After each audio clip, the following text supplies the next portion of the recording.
আসসালামু আলাইকুম। আমরা আজকে যে প্রশ্নটির সমাধান দেখাবো সেটি হচ্ছে যে এখানে বলা আছে যে সমাধান করো 4r - 4s + t = 16 into ln x + 2y। তাহলে আমাদের এখানে এই প্রশ্নটি আমাদের সমাধান করতে হবে। তাহলে আমাদের এখানে যে সমীকরণটা দেওয়া আছে এই সমীকরণটা মূলত আমাদের কীরকম আকার, যে এই সমীকরণটার আকার হচ্ছে আমাদের এরকম, যে function of d, prime into z equal function of ax plus by। এই আকারের আমাদের এই সমীকরণটা আছে এই আকারের। তাহলে আমাদের প্রথমে এই সমীকরণ থেকে আমাদের কি বের করতে হবে, যে সহায়ক সমীকরণটা বের করব। এরপর সহায়ক সমীকরণ থেকে আমরা কমপ্লিমেন্টারি ফাংশনটা প্রথমে বের করব। আচ্ছা, আমরা প্রথমে এখানে যে সমীকরণটা আছে এই সমীকরণটা এখানে লিখে দিলাম।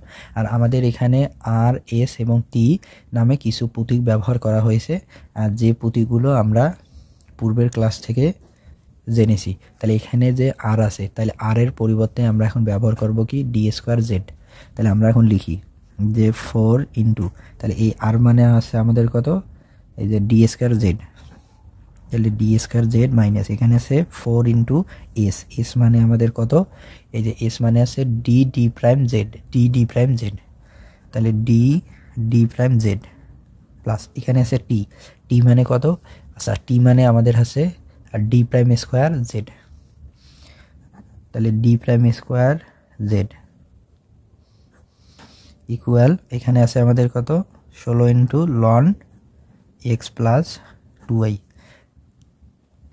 বাহ, তাহলে আমরা এখন যদি জেডটাকে যদি আমরা কমন নেই, আর আমরা কিন্তু জেডের মানটাই বের করব। তাহলে জেড কমন নিলে আমাদের হবে 4d² minus 4d prime plus d prime square into Z equal 16 ln x + 2y। তাহলে এটি হলো। এখন আমরা এই সমীকরণটার সহায়ক সমীকরণ বের করব, যে এখানে সহায়ক সমীকরণ। তাহলে এখানে আমাদের সহায়ক সমীকরণটা কি হবে, আমরা জানি যে সহায়ক সমীকরণ বের করে কিভাবে, যে d সমান m আর d প্রাইম সমান 1 বসিয়ে এভাবে আমরা সহায়ক সমীকরণ বের করি। তাহলে d জায়গায় বসাই m, তাহলে হয় 4m² মাইনাস এখানে আছে 4 ইন্টু m ইন্টু 1, তাহলে d জায়গায় m, d প্রাইমের জায়গায় 1 প্লাস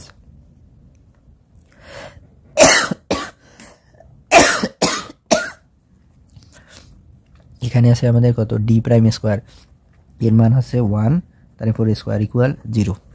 তাহলে আমরা সহায়ক সমীকরণটা বের করলাম d সমান m আর d প্রাইম সমান 1 বসিয়ে।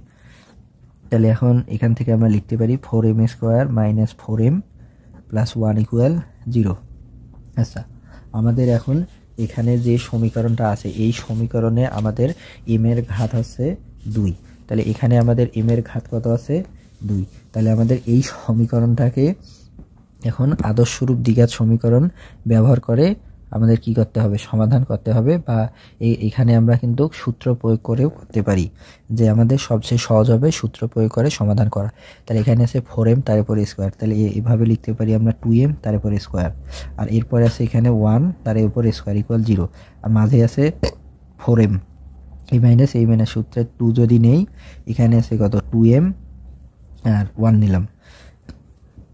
আমরা একটা সূত্র জানি যে a² minus 2ab plus b² equal a minus b whole square. তাহলে এই সূত্রটা আমরা এখন এখানে প্রয়োগ করলাম। তাহলে এখানে আছে কি 4m², তাহলে 2m তার উপর square minus 2 into 2m into 1 plus half square, তাহলে 2 ইন্টু 2m ইন্টু 1 এটা যদি গুণ করলে আমাদের 4m হবে। তাহলে এখন এখান থেকে আমরা কি লিখতে পাবো, আমাদের সূত্র হবে কি, এই যে a minus b whole square. তার মানে a মানে কত 2m, b মানে 1, তাহলে 2m মাইনাস 1 তারপরে স্কোয়ার ইকুয়াল 0। আর এখানে 2m মাইনাস 1 এর ঘাত হচ্ছে 2, মানে হচ্ছে আমাদের 2m minus 1 into 2m minus 1 equal 0। এখান থেকে আমরা লিখতে পারি কি 2m মাইনাস 1 ইকুয়াল 0, আর একবার লিখতে পারি 2m মাইনাস 1 ইকুয়াল 0, বা 2m সমান 1 বা m সমান হাফ। আর এখান থেকেও আমরা লিখতে পাবো যে m সমান হাফ। তাহলে আমরা m এর মান কত পাইলাম, হাফ ইন্টু হাফ। আচ্ছা, এখানে আপনাদের মনে এই লাইনে আসে একটু সন্দেহ হতে পারে যে প্রশ্নটা হচ্ছে যে আপনাদের মনের যে এখানে এ স্কোয়ার আছে, তাহলে এই স্কোয়ারটা কিন্তু ডান দিকে আসলে বর্গমূল হয়, বর্গমূল করলে কত হবে, তাহলে এ স্কোয়ার এইদিকে আসে বর্গমূল হবে, তাহলে জিরোর বর্গমূল করলে কিন্তু জিরো হবে। তাহলে সেখান থেকে আমরা কিন্তু এম এর মান পাবো হাফ, মানে এম এর একটা মান পাবো। কিন্তু আমাদের এই সমীকরণটা কিন্তু এম এর দ্বিঘাত সমীকরণ আছে, আর আমরা জানি দ্বিঘাত সমীকরণের কিন্তু মূল হয় দুইটা।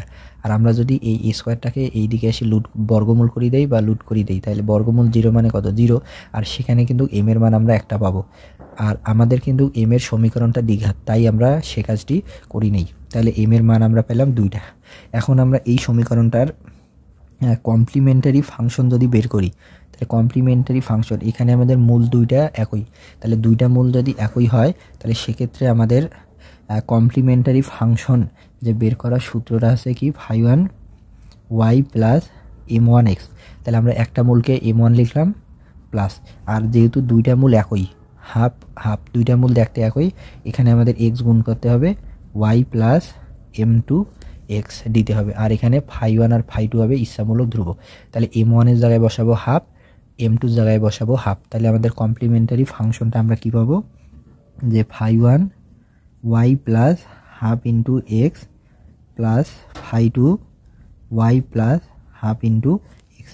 আর আমাদের এখানে কি করতে হবে, এই যে এখানে আমাদের একটা এক্স গুণ করতে হবে, তাহলে এখানে কিন্তু একটা এক্স এই যে আমরা গুণ করে দিলাম। আচ্ছা, এটার জন্য আমরা কি পাইলাম, এই কমপ্লিমেন্টারি ফাংশন পাইলাম। এখানে আপনাদের বই একটু সমাধান করে দেওয়া আছে যে ফাই1 ইকুয়াল, এখানে যদি আমরা 2 লসাগু করি, তাহলে 2 লসাগু করলে হবে আমাদের কত, 2y plus x plus x into ফাই2, এখানে 2 লসাগু করে দিই, তাহলে হবে 2y প্লাস এক্স। তাহলে এখানে আমাদের এই লাইনটাকে এভাবে আমরা লিখতে পাবো যে ফাই1 half into 2y plus x plus এখানে আমাদের হয় ফাই2 ইন্টু হাফ হাফ, আর এখানে আমাদের কত থাকে 2y প্লাস এক্স, এটি কিন্তু আপনাদের এখানে থাকে। এখন আমরা এখান থেকে যে কাজটি করব, এই যে ফাই1 ইন্টু হাফ এইটাকে আমরা সাই ধরবো, আর ফাই2 ইন্টু হাফ এটিকে আমরা সাই ধরবো। তাহলে এটাকে সাই1 ধরবো, এটাকে ধরবো হলো সাই2। তাহলে এখন আমরা যদি লিখি এই অংশটুকু, তাহলে আমরা কি পাবো, যে সাই1 2y প্লাস এক্স প্লাস এই যে এই অংশটুকুকে ধরলাম সাই1 আর এই অংশটুকু ধরবো সাই2, তাহলে সাই2 2y প্লাস এক্স। আর এর সাথে কিন্তু আমাদের একটা কি আছে, আমাদের কিন্তু একটা এক্স কিন্তু গুণ হিসাবে আছে, সে এক্সটাকেও কিন্তু আমাদের কি দিতে হবে। তাহলে এই এক্সটাকে আমরা এই যে এখানে গুণ আকারে লিখলাম যে এক্স ইন্টু সাই2 into half into 2y plus x. তাহলে আমাদের এখানে যে অংশটুকু আছে সাই1, এই সাই1 সামনেও কিন্তু আমাদের এই যে এক্সকে গুণ আকারে দিতে হবে। এখানে যদি আমরা এক্সকে গুণ আকারে না দেই তাহলে কিন্তু আমাদের ভুল হবে। তাহলে আমরা প্রথমে কমপ্লিমেন্টারি ফাংশনটা বের করলাম। তাহলে পার্টিকুলার ইন্টিগ্রালটা বের করব। এই পার্টিকুলার ইন্টিগ্রালটা আপনাদের কিন্তু খুব ভালোভাবে বুঝতে হবে। তাহলে আমাদের যে সমীকরণটা ছিল, যে সেই সমীকরণটার আমাদের আকারটা কি ছিল, যে function of D prime equal আমাদের কি ছিল 4d square minus 4d prime plus D prime square. তাহলে এইটা আমাদের ছিল। এখন আমরা কি করব, এই ডির জায়গায় মান বসাবো, ডি প্রাইমের জায়গায় মান বসাবো। কি মান বসাবো, এই যে আমাদের এখানে ছিল কত 16 ln x প্লাস 2y। তাহলে আমাদের এখানে x এর মান হচ্ছে কত, x এর মান মানে হচ্ছে যে আমাদের এই সমীকরণটা কি ছিল, F of D prime equal function of ax plus by, এই আকারের সমীকরণ। তাহলে এখন আমরা যদি এই অংশটুকুকে এর সাথে যদি তুলনা করি, তাহলে আমরা কি পাবো, এর মান পাবো 1 আর বির মান কত পাবো 2। তাহলে এর মান 1 আর বির মান 2, অর্থাৎ আমাদের এখানে যে x আছে x প্লাস 2y, এই এক্সটা হবে এর মান আর এই ওয়াইটা হবে ওয়াই সহগ কি বির মান।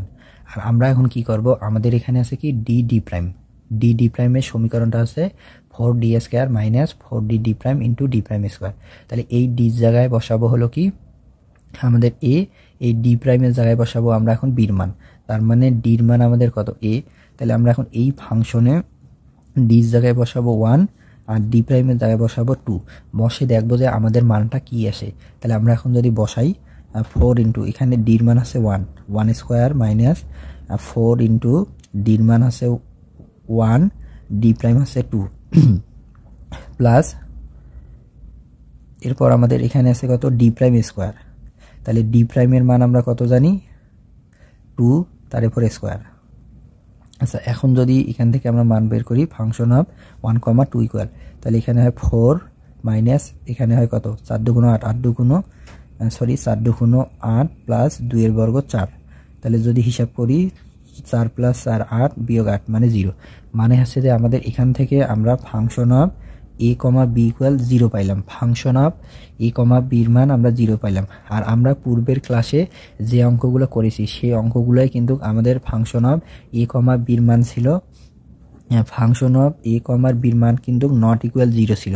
মানে হচ্ছে যে আমাদের এই অংশের হরটা কিন্তু 0 ছিল না, আর আমাদের এখানে কিন্তু হরটা 0 হয়ে গেছে। এবং আমাদের এখানে যে সমীকরণটা দেওয়া আছে আমাদের 4d square minus 4d prime square, এই সমীকরণটা 4d square minus 4d prime plus D prime square, এই সমীকরণটার আকার কি? এই সমীকরণটার আকার আমরা কিন্তু পূর্বের ক্লাস সূত্র বানাইতে পারি। সেই সূত্রটা হচ্ছে আমাদের কি আকারে, এটাকে লেখা যাবে 2d minus D prime square, মানে হচ্ছে a minus b all square. এটা কিন্তু আমরা যে যখন আমরা কমপ্লিমেন্টারি ফাংশন বের করলাম সেখান থেকে কিন্তু আমরা এই আকারে লিখতে পারি, অর্থাৎ 2d minus D prime square. মানে এই সূত্রটা আছে আমাদের a মাইনাস b অল স্কয়ারের সূত্র, a minus b all square. তাইলে আমরা কি পাইলাম যে আমাদের এই সমীকরণটা যে আছে এই সমীকরণটা আছে ডি প্রাইম যুক্ত সমীকরণ। এখন সেখানে আমরা ফাংশন অফ 1/2 এর মান বের করলাম। 1 মানে কি, এখানে x এর সহগ আছে 1, y এর সহগ আছে b, তাহলে a হলো 1 b হলো 2। এই a 1 2 এর মান আমরা এই ডি প্রাইমের জায়গায় বসাইলাম, বসে দেখলাম যে আমাদের মানটা নট ইকুয়াল 0, মানে 0 হয় নাই। তাহলে 0 হয় নাই এবং আমাদের এখানে যে অংশটুকু আছে এই অংশটুকু আমাদের সূত্র পড়ে কার, 2d minus D prime square, অর্থাৎ a মাইনাস b অল স্কয়ারের সূত্র পড়ে। আমরা সেক্ষেত্রে দেখেছি যে আমাদের সূত্রটা কি হয়, যে আমাদের সেক্ষেত্রে আমাদের সূত্রটা ছিল আমাদের এরকম, যে কমপ্লিমেন্টারি ফাংশনটা আমাদের যেটা ছিল আমরা সেটাই লিখব এবং আমাদের এখানে আসি পার্টিকুলার ইন্টিগ্রালটা চেঞ্জ হয়ে যাবে, অর্থাৎ 1/bd মাইনাস ad প্রাইম তারপর n phi of ax plus by, ax plus by। তাহলে আমাদের এই যে এইখানে যে সমীকরণটা আছে এইটার জন্য আমাদের সূত্র কি হবে, যে আমাদের সূত্র ছিল x to the power n by b to the power n into n factorial phi of ax plus by। এবং আমাদের এখানে যে রাশিটা থাকবে সে রাশিটাকে যদি আমাদের a minus b all square আকারে লিখতে পারি তখন আমাদের সূত্র হবে এই যে এই সূত্রটা আমাদের। তাহলে কি হয় যে 1/, তাহলে এই অংশটুকুকে আমরা কি সূত্র লিখতে পারি, এই যে 2d minus D prime square, 2d minus D prime square. এখানে আছে কত 16 into loan x plus 2y। তাহলে এখন আমাদের এখানে যে অংশটুকু আছে এই অংশটুকুকে আমরা এই যে এই অংশের সাথে তুলনা করব। এই অংশের সাথে যদি তুলনা করি তাহলে সেখান থেকে আমরা কিন্তু এর মান আর বির মান কি হয় সেটা কিন্তু আমরা এখন বের করেছি। তাহলে আমাদের এখন সূত্রটা কি হবে, আমাদের এখানে যে 16 আছে এই 16 আমাদের সামনে চলে আসবে। এখানে আছে আমাদের কি যে বিডি, তাহলে BD minus A D prime তার পাওয়ার এন। তাহলে এখন আমাদের এখানে দেখ এখানে আছে ডি সহগ 2 আর ডি প্রাইমের সহগ হবে কত 1। তাহলে আমাদের সূত্রটা হবে কি x to the power N, N মানে কত, এই যে এখানে 2, এই পাওয়ার আছে কি এন, এইটা মানে আছে আমাদের এন। তাহলে আমাদের প্রথমে আছে কি এখানে সূত্র আছে এক্স তারে পাওয়ার এন, এখানে কি আছে এক্স তারে পাওয়ার এন, এক্স এর পাওয়ার এন। আচ্ছা আমাদের এক্স এর পাওয়ার এন আছে এখানে, তাহলে আমাদের এখানে আছে এক্স তারে পাওয়ার এন, তো তারে পাওয়ার এন। তাহলে যদি তুলনা করি তাহলে এক্স এর পাওয়ার এন, তাহলে এক্স আর এন মানে এখানে কত 2 বসাইলাম। এরপর আমাদের এখানে আছে কি b to D power n, এখানে কি আছে B to D power N, আর এখানে আছে ওয়াই সহগ আছে বি, এখানে ওয়াই সহগ আছে বি। তাহলে এখানে দেখেন এই যে ওয়াই সহগ আছে বি, তাহলে ওয়াই সহগ কত বি, বি মানে কত 2, তার মানে এখানে হবে আমাদের কত এখানে আছে বির পাওয়ার এন, মানে এই যে 2, আর এন মানে কত, এই যে পাওয়ার এন, এন মানে কত এন, এই যে এইটা। আচ্ছা এইটাকে আমরা একটু যদি সূত্রটা এখানে লিখি দেই, যে সূত্রটা হবে আমাদের কি, যে B D minus A D prime তার পাওয়ার এন, আর এখানে আসবে আমাদের কি, যে phi of A X plus B Y. তাহলে এইটার সঙ্গে তুলনা করে আমরা এখন সূত্রটা লিখলাম। তাহলে আমাদের এখানে সূত্র আছে কি, এক্স এর পাওয়ার এন, তাহলে আমাদের এন মানে কোনটা, এই যে এইটা, তাহলে হলো এক্স এর পাওয়ার 2, এই যে 2, এই যে এখানে কিন্তু ঘাত আমাদের 2, এই যে এখানে আমরা 2 লিখলাম। এরপর আমাদের এখানে কি আছে, B to D power N, তাহলে বির মান কত, B to D power N, তাহলে এই যে ওয়াই শক বি, এখানে ওয়াই শক 2, তাহলে আসবে হলো আমাদের কত, 2 পাওয়ার 2 ইন্টু, এরপরে আছে এন ফ্যাক্টোরিয়াল, এরপর আছে কি এন ফ্যাক্টোরিয়াল, তাহলে এন এর মান কত আমাদের এখানে, এই যে 2, মানে এখানে পাওয়ার যেটা থাকবে সেটা হবে এন, তাহলে এখানে আসবে 2 ফ্যাক্টোরিয়াল। এরপর আমাদের কি লিখবো আমরা, এই যে ফাই অফ এক্স প্লাস বিআই, মানে এখানে যে অংশটুকু আছে সেটাই লিখবো, এক্স প্লাস 2y। আপনাদের এই প্রশ্নটার ক্ষেত্রে বা পার্টিকুলার ইন্টিগ্রাল বের করার ক্ষেত্রে আপনাদের এই অঙ্কটার ক্ষেত্রে এখানে ঝামেলা হয়ে যাবে, যে আপনারা প্রথমে দেখবেন যে এখানে যে সমীকরণটা আছে এই সমীকরণটায় এক্স এর সহগ আর ওয়াই সহগ এখানে বসাবেন, এক্স এর সহগটা হবে ডি, ওয়াই সহগটা হবে ডি প্রাইম, এই দুইটা আপনারা বসাবেন এই সমীকরণে।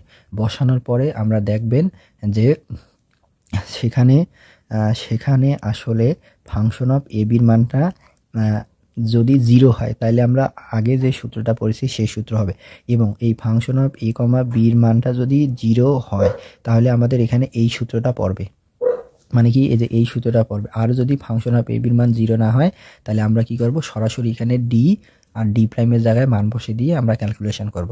আর যেহেতু আমাদের ফাংশন অফ এ বি বসে আমাদের এই অংশটা কি, এই অংশটা আমাদের কি 0 হয়ে গেছে, তাহলে সেক্ষেত্রে আমাদের সূত্র হবে X to D power N by B to D power N into N factorial phi of A X plus B. এই সূত্রটা এখানে পড়বে। এই সূত্রের সাথে আমরা তুলনা যদি করি তাহলে প্রথমে আছে আমাদের এক্স এর পাওয়ার এন, আর আমাদের এখানে আছে কি এক্স এর পাওয়ার এন, তার মানে এক্স এর পাওয়ার এন আসবে, এক্স কিন্তু চলক আসবে, এক্স চলক, এই যে এখানে এক্স, এই যে এক্স দিলাম, আর এন মানে কত, এই যে বিডি মাইনাস এডি তার পাওয়ার এন, দেখেন 2 ইন্টু ডি, তার মানে এখানে আছে 1 ইন্টু ডি প্রাইম, তার মানে এখান থেকে আমরা যদি এর মান পাইলাম কত 1, তাহলে এই যে এর মান কত পাবো 1, আর আমাদের এখানে আছে কত বির পাওয়ার এন, তাহলে বির মান কত পাইছি 2, এই যে 2, এন মানে কত 2 স্কোয়ার ইন্টু, এরপরে আমাদের এখানে আছে কি এন ফ্যাক্টোরিয়াল, এন মানে কত এই যে ঘাট 2, তাহলে 2 ফ্যাক্টোরিয়াল ইন্টু, এরপর আমাদের এখানে আছে কি সূত্র ফাই অফ এক্স প্লাস বিআই, এই যে এখানে ফাংশনটা আছে কি লন এক্স প্লাস 2, এটা লিখে দিলাম।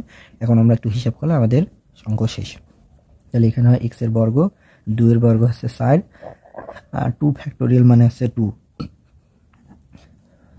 লন এক্স প্লাস 2y, বা 4 দুগুণ 8, আর 16 কাট দিয়ে ভাগ করলে হবে 16 কাট দিয়ে ভাগ করলে কত হবে 2, তাহলে 2 এখানে আছে আমাদের x square into loan x plus 2y।